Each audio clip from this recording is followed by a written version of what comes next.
이제 오늘 말씀 봉독한 것처럼 오늘은 소예언서 중에 있는 말씀인데요. 이 소예언서는 구약 성경에 12권의 작은 분량으로 있는 건데요. 왜 소예언서라고 부를까요? 그 소예언서, 대예언서라는 말 들어보셨죠? 다른 구분이 아니라 이 구분은 그저 분량의 차이입니다. 이사야, 예레미야, 에스겔 같은 거는 그 분량이 많기 때문에 대예언서라고 부르는 거고요. 소예언서는 보통 뭐 1장짜리도 있고 뭐 6장짜리도 있고 이래서 그 분량이 적기 때문에 소예언서라고 부르는 거죠. 절대로 그 의미가 가볍기 때문에 소예언서다라고 하는 것이 아니라는 겁니다. 이 12권의 소예언서, 유대인들은 이 12권을 한 권으로 통합해서 이렇게 읽었습니다. 그 예언서가 쓰여진 시대도 지역도 또 상황도 사람도 다 다르지만 이 12권을 하나의 책으로 해석하면서 서로를 통해서 비추어 보면서 그 시대를 확인하고 이해하고 하나님의 메시지를 해석해야 된다라는 의미죠. 그래서 이 소예언서 중에 가장 먼저 만나게 되는 것이 바로 오늘 우리가 읽은 호세아서입니다. 호세아. 각자 이 예언서마다 특징이 있겠는데요.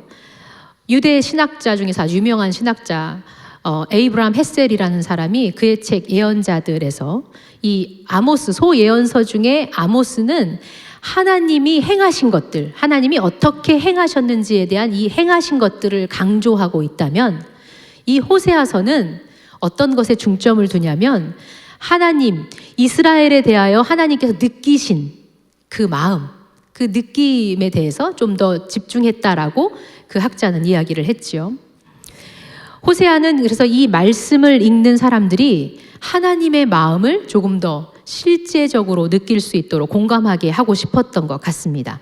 그래서 호세아서의 그 초반부터 몇 가지 장치를 마련해 두는데요.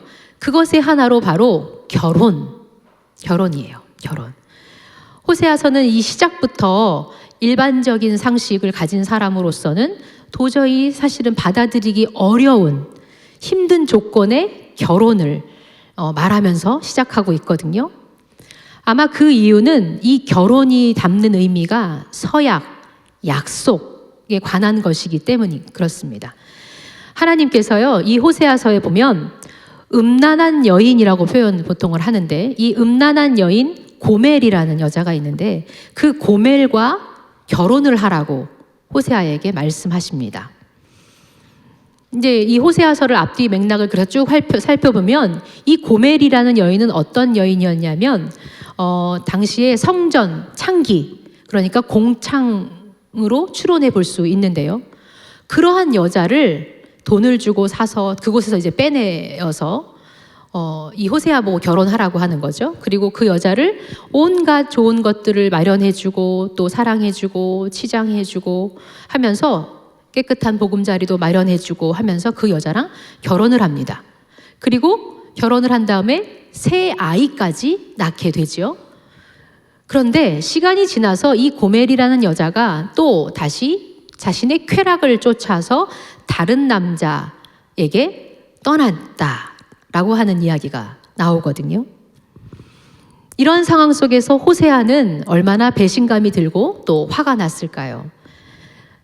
어렵고 힘든 상황에 있는 사람을, 여자를 빼내어서 돈도 주고 이렇게 저렇게 예쁘게 해주고 사랑해주고 안전한 삶을 마련해주고 했는데 살만해지니까 다시 다른 남자를 향해서 떠난 바람난 부인, 바로 고멜입니다. 결혼의 이야기로 시작하니까 좀 행복한 일들을 쫙 얘기해주고 사랑의 이야기들을 얘기해줄 것 같은데 마치 드라마, 끔찍한 드라마 막장 같은 삶을 호세아에게 하나님이 이것도 그렇게 살으라고 얘기해 주신 거죠. 한 예언자의 삶을 통해서 아마 하나님은 더 절절하게 하나님의 마음을 세상에 알려주고 싶었던 것 같습니다. 마치 제가 지지난주에 얘기했죠.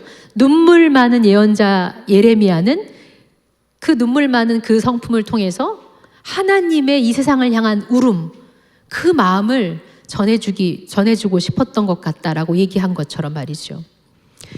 그래서 우리가 호세아를 읽으면은 그 고멜이라는 여자가 나오니까 이렇게 이 이야기를 들으면 마치 육체적인 음란함, 문란한 성생활에 대해서 이야기하고 있는 것처럼 착각하기 쉬운데 그렇게 이해하면 안 된다는 것을 우리는 먼저 기억하면서 호세아를 읽어야 합니다. 호세아서, 음란한 여인 이 고멜의 이야기를 통해서 하나님께서 이 예언서, 소예언서를 통해서 말씀해주고 싶은 것은 이스라엘 백성들이 애굽의 노예였지만 하나님께서 거기에서 꺼내어서 이제 계약으로 시작된 관계였지요.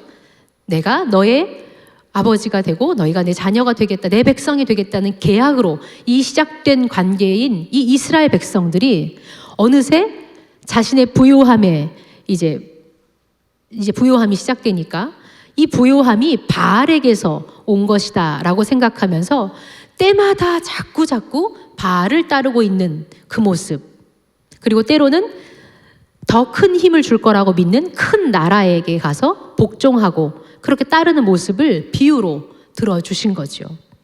그런 것을 통해서 내 마음을 알라라고 하신 겁니다. 당시 법으로 이 이스라엘 백성들에게 생각해 보면 가늠한 여인이 가늠하면 돌로 쳐서 죽이는 게 너무나 당연하게 여기는 사람들이죠. 그만큼 그것은 죽여야 되는 일이라고 믿었던 사람들입니다. 그런데 바로 그러한 모습을 보여주면서 이 하나님은 너희들이 나를 떠나 우상 숭배를 하는 것이 바로 그와 같은 것이야 라고 이야기해주고 있는 겁니다. 그렇게 너희들은 어쩌면 죽을 수밖에 없는, 그것이 당연한 너희들을 내가 너와 마치 신랑과 신부처럼 이제 서약한 관계, 그 약속한 관계이기 때문에 끝까지 그럼에도 불구하고 사랑하고 책임지고 가겠다라는 그 하나님의 마음을 전하고 있는 것이 호세아서라는 거죠. 즉, 이 호세아서를 통해서 하나님은 자신의 마음을 아까도 얘기했지만 절절하게 너 좀 알아봐. 내 마음이 어떤 건지 좀 알아야 돼. 넌 나를 좀 알아야 돼. 라고 알려주시는 거예요. 그런 면에서 호세아서의 또 다른 특징이 뭐냐면 여러분들이 한번 나중에 보면 호세아가 강조하고 있는 게 있어요. 뭐냐면 너희는 여호와를 알라라고 하는 거예요. 여호와를 알라. 하나님을 좀 알아라. 라는 거였는데요. 그런 면에서 이것은 참 연관성이 크다고 생각해요. 하나님의 마음을 느끼게 하는 것과 하나님을 그래서 아는 것 분리될 수 없죠? 분리될 수 없습니다. 우리가 사랑하는 사람, 여러분들이 연애하고 사랑할 때요, 그 사람을 안다, 내가 사랑하는 사람을 안다라는 게 단순히 정보를 알고 있는 겁니까? 아니지요. 이 사람의 마음을 안다라는 거예요. 내가 사랑하는 사람이 어떨 때 분노하고 또 어떨 때 좋아하고 이러는 그의 모든 마음들을 사실 아는 것, 그것을 사랑하는 사람의 마음을 안다, 나는 그를 안다 라고 할 수 있는 거죠. 서로의 감정을 더 가깝게 느낄 때, 그리고 그 느끼는 것을 따라서 같이 그것에 응해줄 때 서로 사랑한 사람, 서로를 안다 라고 할 수 있을 것 같습니다. 하나님은 이런 고멜 같은 우리들이지만 그럼에도 불구하고 나는 너희를 특별하게 선택해서 너를 나의 존귀한 신부로 만들어줄 거야, 만들었어 라고 말씀하시는 겁니다. 그리고 사랑하겠다 라고 하시는 거죠. 그렇다면 하나님의 신부로 살아가는 것 어떤 것일까요? 하나님의 백성으로 살아간다라는 것에 대해서 많은 사람들이 오해하곤 합니다. 하나님께서 특별히 선택했어. 선택받은 백성, 그 특별한 은혜를 받은 백성이다라는데 그것을 오해하는 것 같아요. 우리는 특별히 선택함을 받았거든요. 특별히 소 예언서 중에 아모스에도 보면 아모스 선지자도 우리를 이렇게 표현합니다. 하나님이 우리를 향한 그 특별함에 대해서 이렇게 이야기하죠. 잘 보세요. 내가 땅의 모든 족속 가운데에 너희만 알았나니 그러므로 내가 너희 모든 죄악을 너희에게 보응하리라 하셨나니. 이 말씀 잘 기억해 보세요. 내가 이 수많은 사람들 중에서 난 너만 보여. 너희만 알았어. 라고 얘기하는 거예요. 그런데 그렇게 달콤한 고백을 하는 것처럼 보이지만 너희만 알았다라는 이 특별한 선택에서 이어지는 말이 뭐예요? 그러므로 내가 너의 모든 죄악을 보응하겠대요. 특별한 선택에서 이어지는 재앙의 이 특별한 선택이 바로 이어지는 또한 재앙의 이유가 되기도 한다라는 거예요. 우리는 하나님의 선택을 자꾸 특별한 특혜로 이해하려는 경향이 있습니다. 그러나 먼저 우리가 더 기억해야 할 것은, 중요한 것은 하나님의 특별한 선택이자 너만 알았어 라고 하는 이 말은 다름 아닌 특혜가 아니라 구별이라는 것을 우리는 기억해야 합니다. 사람들 중에 자기만, 이게 나만 보는 사람은 사랑을 잘 못해요. 더 깊은 사랑, 더 진지한 사랑을 할 수가 없어요. 자기 자신에만 몰입된 사람은 결국 그 사랑의 관계를 힘들게 만듭니다. 사랑의 관계라고 하는 것은요, 서로 간에 함께 하는 거거든요. 서로 안에서. 만약 여러분들이 혹시 연애하고 계시는 분들이 많이 있겠죠? 연애하시는데 만약 내가 상대방에 대해서 그다지 관심이 없고 상대를 알아가려고도 노력하지 않는다라고 하는 사람이 있다면 사실 그 사람은 진정으로 그 사람을 사랑하고 있는 것이 아닐지도 몰라요. 또 상대방이 나한테 그렇다고 한다면 어쩌면 그럴지도 몰라요. 예. 그런데 이처럼 이스라엘 백성들이 어느새 하나님을 알아가는 데에 무지하게 된 거예요. 알아가고 싶어 하지도 않습니다. 관심이 없는 거죠. 그리고 어느새 백성들은 자신들이 하나님께 선택받은 이 특별한 선택받은 백성이라는 것이 특혜를 입었다라고 착각하기 시작한 거죠. 그래서 하나님 앞에서 내가 앞으로 어떻게 살아야 하는지 잘 알지 못하고 있습니다. 점점 날이 갈수록 그러니까 엄한 길로 계속 가고 있는 거예요. 하나님의 관심은 온통 지금 백성들, 내 백성들에게 그 관심이 다 가 있는데 백성들은 반대로 하나님에 대해서 알고 싶은 마음이 없는 것 같습니다. 그렇지만 이스라엘 백성들은 그 특혜를 입은 자기들이 마치 하나님을 알고 있다고 생각하고 있었어요. 여전히 나는 하나님을 섬깁니다. 그리고 하나님에 대해서도 잘 알고 있습니다. 라고 생각하며 살았던 것 같습니다. 그런데 항상 위기는요, 우리가 번성할 때, 풍요로움 그 상황에서 항상 오는 것 같아요. 당시에 북이스라엘은 여로보암 때 아주 큰 번성함을 이렇게 이루고 살았었는데요. 그런데 한편으로 이들은 계속 침몰해 가고 있었어요. 마치 침몰해 가는 배처럼 가라앉고 있는 중이었는데 지금 이스라엘 백성들은 자신들의 처지가 어떤 상황인지 잘 모르고 있었습니다. 오히려 호세아서에서 호세아는 이렇게 말하죠. 여로보암의 시대의 그 번성함이 너희들의 멸망의 이유가 되었다라고 그렇게 이야기하고 있는데요. 당시에는 오히려 그 번성함 가운데 속임수, 저주, 서로의 포악, 살인, 거짓말, 또 간음, 우상 숭배가 엄청 극성하던 시대를 살고 있었던 거예요. 이런 시대 안에서 호세아를 통해서 하나님은 백성들을 지금 고발하고 있는 거예요. 우리가 읽은 본문 4장 1절 다시 한번 우리가 큰 소리로 한번 읽어볼까요? 시작.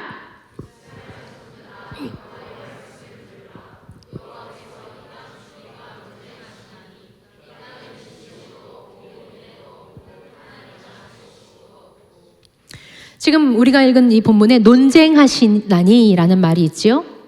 여기서 논쟁하다로 번역된 이 히브리어 원어는 법정에 있는 사람한테 기소할 때 쓰는 말이에요. 법정에 고발할 때. 다시 말해 지금 하나님께서 이스라엘 백성들을 고발하고 있는 거예요. 너희들의 죄명은 바로 이런 거야 라고 얘기하는데 이들의 죄명이 뭐라고요? 이 땅에는 진실도 없고 인애도 없고 하나님을 아는 지식도 없어 라고 지금 하나님께서 법정에서 마치 고발하듯이 백성들의 죄를 고발하고 있는 겁니다. 여기에서 진실도 없다 할 때 이 진실, 때로는 진실로 번역되기도 하고요. 성경에 보면 진리 또는 성실함으로도 번역되는 단어가 바로 오늘의 제목에 있는 에메트예요. 이 에메트라는 말은 서로 안의 관계, 너와 나와의 이 관계 안에서 서로 숨김이 없음, 또 그로 인해서 서로 안에 끝까지 책임 있는 관계를 이야기할 때 그 관계 안에서의 꾸준한 성실함, 그런 것들을 이야기하는 것을 바로 에메트라고 하는 거예요. 정확하게 우리나라 말로 히브리어를 딱 이거야라고 번역할 수 없고, 히브리어는 보통 그렇거든요. 히브리어는 굉장히 감각적인 언어예요. 느낌들을 잘 이해하셔야 돼요. 그 책임 있는 관계 안에서 보여주는 성실함이 바로 에메트라는 겁니다. 그리고 인애라고 번역된 단어 있죠. 때로는 성경에서 사랑이라고도 번역합니다. 이 단어는 헤세드. 이 헤세드는 거짓 없는 사랑에 얘기하는 거예요. 그리고 끝까지 다함 없는 사랑. 그러니까 뭐예요? 포기하지 않고 끝까지 가는 사랑. 그것을 바로 헤세드라고 말하는 거예요. 다시 말해서 이 에메트하고 헤세드는 너와 나의 관계 안에서, 우리의 관계 안에서 서로에게 거짓이 없고, 그리고 내가 끝까지 그럼에도 불구하고 포기하지 않고 책임을 다하려고 하는 그 성품, 그것을 표현하는 것이 에메트와 헤세드라는 겁니다. 이 말은 기억해두면 좋아요. 왜냐하면 성경에 참 많이 나오는 단어이기도 하고 중요한 키워드입니다. 에메트, 헤세드.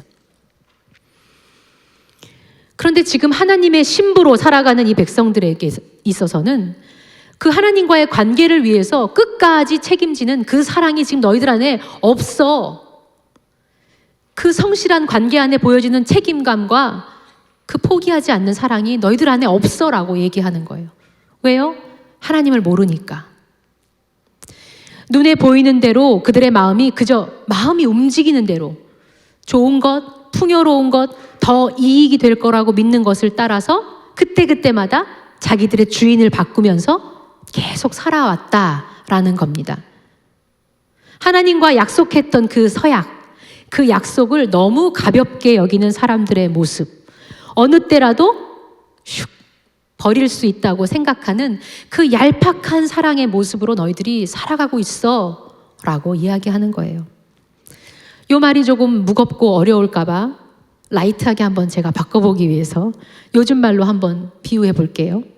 물론 모든 비유에는 약간의 왜곡이 좀 있을 수 있다는 것을 좀 감안하시고 들어주시기 바랍니다.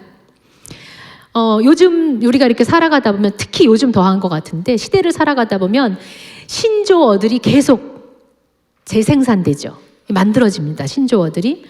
그래서 그 신조어가 하나 생기면 사람들이 한동안 계속 그 용어를 여기저기서 막 써요.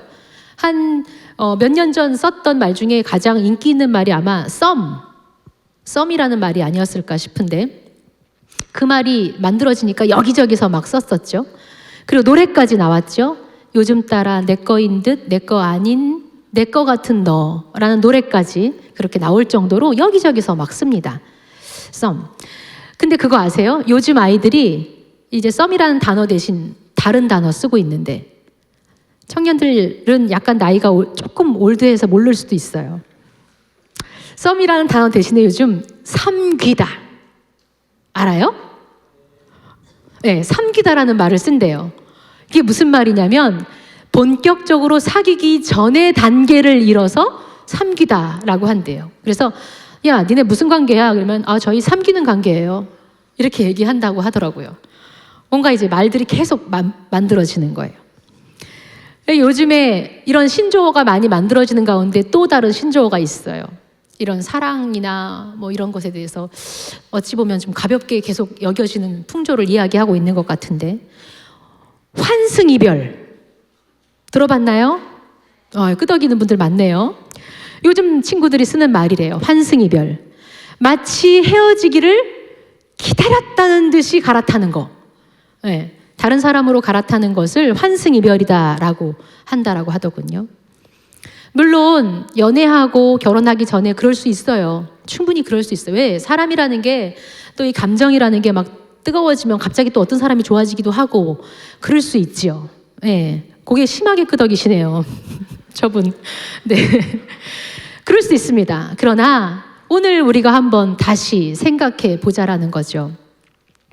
환승이별이라는 말까지 나오는 이러한 시대, 어쩌면 우리는 우리 안에 서로의 관계 안에서 사랑하고 또 관계를 만들어가고 약속하고 이러는 관계 안에서 너무나 책임과 약속에 대한 소홀함, 또 사랑한다고 고백했던 그런 약속에 너무 가볍게 여기는 시대를 살아가고 있는 것은 아닌지, 그리고 그렇게 여겨지는 시대 안에 살아가다 보니 하나님과의 관계 안에서도 또 이웃과의 관계 안에서도 우리는 너무 쉽게 저버리고 살아가는 사람들은 아닌지 생각해 보자라는 거죠.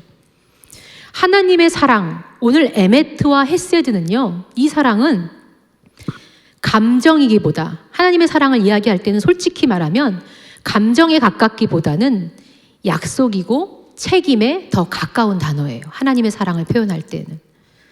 그런데 반대로 환승이별이라는 단어 같은 것들은 사실 약속과 책임보다는 감정과 감각을 따라갈 때가 더 많이 있을 때 생기는 현상처럼 보이지요. 여기에서 우리는 반대로 그래서 에메트와 헤세드의 의미를 찾아볼 수 있지 않을까 저는 생각해 보았습니다. 지금 당장 내 눈에 매력적으로 보이고 내 마음을 흔들 수 있고 또 감정을 들었다 놨다 하는 것이 보이고 내 눈앞에서 어른거릴 때, 그때 나의 약속과 책임을 생각하면서 그것을 끊어내는 것, 그리고 내 책임을 다하는 것이 바로 에메트와 헤세드를 다하는 관계, 또 그 성품을 드러내는 것이라고 볼 수 있다라는 거죠. 예언서 안에 있는 이스라엘을 한번 볼까요? 하나님과 언약을 맺으며 나는 이제 하나님을 유일신으로, 유일한 하나님으로 사랑하기로 계약을 맺은 하나님의 백성이고 하나님의 신부였습니다. 그런데 그러한 그들이 가나안 땅에 정착하면서 슬금슬금 매력적인 것들이 보이기 시작했지요. 풍요로운 신, 풍요의 신 바알, 또 당시 그 이방인들의 감각적이고 자극적인 그들의 요란스러운 제이 문화, 그리고 그것을 마치 따라갈 때에 보장된다고 믿었던, 그들을 속이고 있었던 풍요, 쾌락, 인간의 욕망과 감정을 흔드는 이 매력적인 것들이 그들 앞에서 계속 아른거리고 보여지고 흔듭니다. 바로 이런 때에 그들에게 필요한 것이 무엇이었다고요? 바로 그러한 때 필요한 것이 감정을 따라가고 속삭이는 그 유혹을 오히려 딱 절연히 끊어내고, 내가 이제 약속을 지키는 백성입니다, 내가 책임을 다하는 백성입니다 라고 했던 그 순간 필요했던 것은 바로 에메트였습니다. 그리고 그 에메트의 사랑을 끝까지 포기하지 않고 그럼에도 불구하고 다 하겠습니다 라고 하는 헤세드의 사랑, 그것이 그들에게 요구되는 것이었고 필요한 것이었습니다. 그리고 아까 좀 전에 얘기했지만 바로 그것이, 에메트와 헤세드가 하나님의 대표적인 속성이에요. 그 속성을 알아야지 우리는 하나님의 마음을 이해할 수 있고 하나님의 성품을 이 땅에 실천할 수 있다는 거예요.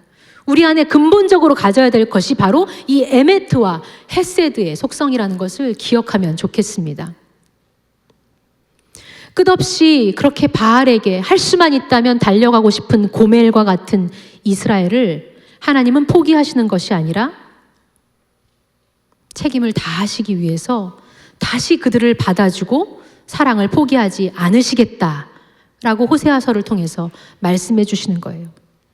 심지어 그들과 했던 그 언약을 지키시기 위해 자신의 아들까지, 예수 그리스도까지 주시면서 내가 끝없는 그 사랑, 에메트와 헤세드를 너희들에게 보일 거야 라고 하시는 것이 바로 하나님의 성품, 속성입니다. 그리고 그렇게 하나님의 성품으로 빚어진 우리, 하나님의 백성인 우리는 그렇게 살아가도록 부름받았지요. 너희들도 그렇게 살아가야 돼. 왜? 내 신부니까. 부창부수라는 말 들어보셨죠? 우리를 향한 선택, 이 선택은 특혜가 아니라 이 땅에서 에메트와 헤세드를 이루어가며 살아가려는 구별, 그 구별이 하나님의 신부가 받은 것이었어요. 그러면 제가 다시 처음에 질문했던 질문으로 돌아가 보겠습니다. 하나님의 신부로 살아가는 것 무엇일까요? 감정에 이끌려가며 감정에 지배를 당하고 휘둘리며 살아가는 것이 아니라 오히려 감정의 주인이 되어서 하나님 앞에서 그 책임과 약속과 그 사랑을 지켜내는 사람이 바로 하나님의 신부가 하는 일이겠죠. 그런데 여기서 우리는 살짝 오해하면 안 되는 게 있어요. 오해하면 안 돼요. 약속과 책임을 너는 끝까지 다해 라고 할 때 그러면은 폭력을 당하는 자녀가 그 부모한테 끝까지 다해야 합니까? 혹시 범죄를 가하는 그 배우자, 칼을 들고 휘두르는, 폭력을 휘두르는 그 가해자에게 내가 이혼하지 말고 계속 그 관계를 참으면서 그렇게 유지하라고 하는 건가요? 아니면 회사에서 갑질하고 힘들어하는 그 신입사원에게, 그 을의 위치에 있는 사람에게 그럼에도 불구하고 그 책임의 위치에 계속 참고 견디라는 겁니까? 라는 질문을 할 수 있습니다. 근데 저는 그렇지 않다고 생각합니다. 왜요? 예언서의 말들은요, 대부분 처음으로 향하는 말이, 이 예언서를 읽는 독자가 누구예요? 이 예언서를 읽는 이 대상은요, 대부분 힘이 있는 권력자들, 전쟁에서 승리한 나라들, 또 누군가를 위해서 다른 사람 위에 강제적인 힘으로 군림하고 있는 지도자들을 향한 메시지가 먼저였다라는 것을 우리는 알아야 돼요. 그래서 우리는 에메트와 헤세드를 어쩌면 이렇게 해석하며 살아가야 됩니다. 우리가 하나님 앞에서, 여러분들이 저는 하나님 앞에서 진실하고 싶습니다. 하나님 끝까지 사랑하고 싶습니다라는 것을 수없이 고백하며 살지요. 그런데 그 하나님 앞에서 고백하는 그 에메트와 헤세드를 진정으로 하나님 앞에서 고백하고 그렇게 살아가는 것은 먼저 하나님 앞에 고백하기 전에 먼저 우리는 이 땅에서 내 삶에서도 그 하나님의 성품을 실천하는 삶으로 살아내는 자가 내가 하나님 앞에서도 그것을 고백할 수 있는 자라는 거예요. 한번 쉽게 실천할 것들을 한번 펴볼까요? 뭐 이럴 수 있습니다. 결혼한 후에, 여러분 결혼하실 분들이 대부분이니까, 결혼한 후에 더 매력적이고 내 마음을 흔드는 이성이 나타났을 때 다른 사람 바라보지 않고 그와 했던 약속을 지켜내는 마음, 그것으로도 얘기할 수 있습니다. 내가 훗날 작은 식당이나 업체를 운영하는 사장이 되었을 때 작은 이득 때문에 임금을 체불하거나 직원들의 수당을 주지 않거나 퇴근 시간을 미루어 주지 않고 그들과 지켰던 것들을 끝까지 신실하게 약속하는 것을 실천하는 것으로도 우리는 에메트와 헤세드를 살아가는 사람입니다. 내가 어려울 때 친구 돈 빌려놓고는 그것을 갚지 않고 약속을 어기는 일도, 그러한 일들도 그리스도인들은 하면 안 되는 일이겠죠. 교회에서는 또 어떻습니까? 내가 하나님 앞에 봉사하는 일이라고, 야, 나 돈도 받지 않고 하는 건데 하면서 그 약속에 대해서 너무 가볍게 던져버리고 있지는 않습니까? 사실 가만히 보세요. 그 약속은 내가 사람들과 한 게 아니라 하나님과 한 약속이라는 것 기억해야 합니다. 우리는 하나님을 위해서 때로는 한 해 동안 임원으로 수고한 사람도 있고 리더로 수고한 사람도 있고 또 집사로, 여기는 없지만 성도들 중에는 집사로, 또 권사로, 장로로 섬기는 일들을 합니다. 그런데 어떨 때 보면 가슴이 아플 때가 있어요. 정말 하나님을 모르는 건가? 라는 생각이 들 때가 있는데, 예배의 기도를 맡고서도 자신의 삶에 어떤 스케줄이 갑자기 생기면 언제라도 던져버리고 저 기도 못합니다라고 얘기하는 것들, 불편한 말이겠지만 생각해 봐야 됩니다.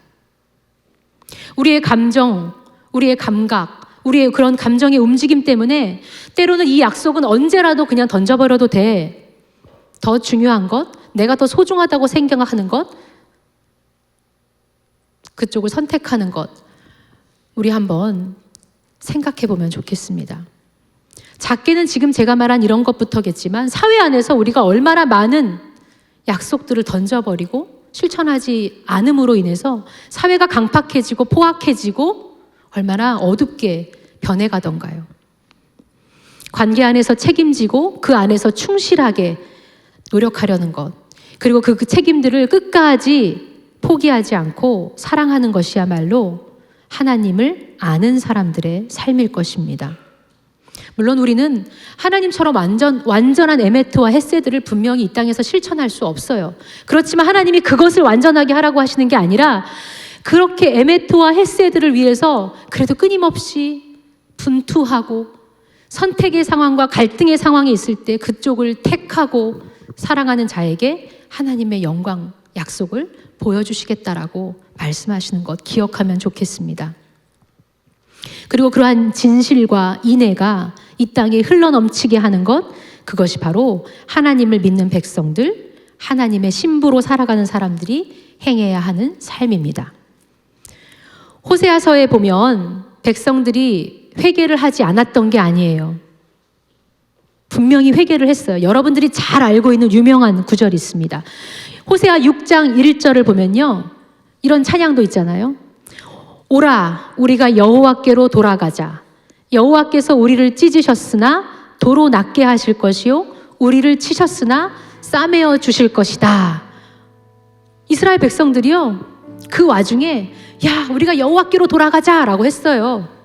그러면서 수많은 제사를 드리고 번제를 드리고 그랬거든요. 근데 그러한 모습 속에서 하나님이 바로 이어서 6장 6절에서 이렇게 말씀하십니다. 얘들아, 나는 인애를 원하고 제사를 원하지 아니하며 번제보다 너희들이 나를 아는 것을 나는 원해 라고 하나님이 하셨다라는 거죠. 여러분들이 예배 때 와서 수많은 입술에 회개를 한다고 할지라도 우리 얼마나 사실 회개합니까? 그런데 수많은 예배를 드리며 수많은 회개를 입술로 고백하고 하는 것을 하나님이 좋아하시는 것이 아니라 어쩌면 우리의 삶에서 보이지 않는 하나님을 보는 것 같이 포기하지 않고 흔들리는 상황과 환경 속에서도 끝까지 진실하게 살아가는 것으로, 이웃을 사랑하고 끝내는 실천하며 살아가는 것으로 내가 놓지 않겠습니다. 그리고 분투하고 살아가는 것, 그것이 하나님을 네가 나를 아는구나, 네가 내 마음을 아는구나, 그리고 네가 그렇게 살려고 노력하는구나, 그것을 하나님이 아시고 기뻐하신다라는 겁니다. 아까 우리가 찬양한 것, 전 너무 많이 은혜가 됐습니다. 어떠한 상황 속에서도 주님이, 예수님이 나와 동행하는 곳, 그곳이 하늘나라입니다. 여러분들의 삶에 어떠한 상황이 있습니까? 어떠한 환경에 흔들리고 있습니까? 그럼에도 우리 그때마다 타협하지 맙시다. 여호와께 돌아간다라는 것은요, 하나님의 성품으로 내가 이제 살 겁니다라고 실천하겠다고 돌이키는 삶이에요. 그러한 사랑을 끝내 이기겠다라고 사랑하는 삶으로 살아가기를 간절히 소망합니다.